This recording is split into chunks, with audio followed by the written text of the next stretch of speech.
Iraq మీదన అతిపెద్ద యుద్ధమే జరిగే అవకాశం ఉంది. అది ఇజ్రాయిలు ప్లస్ అమెరికా రెండు కలిసి చేసిన ఆశ్చర్యపోనక్కర్లేదు.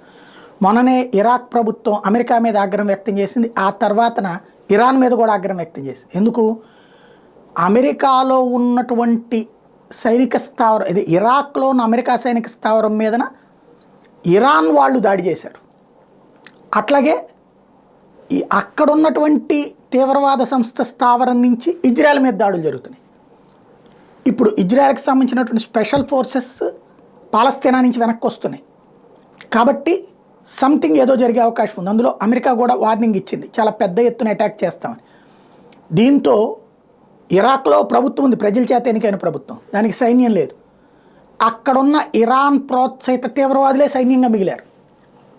ఇరాక్ అంటూ కొంచెం సైన్యం ఉంది, వాళ్ళ చేతిలో ఆయుధాలు లేవు, డబ్బులు ఉన్నాయి, కానీ వాళ్ళ చేతిలో లేదు, అమెరికా వాళ్ళ చేతిలో ఉంటాయి.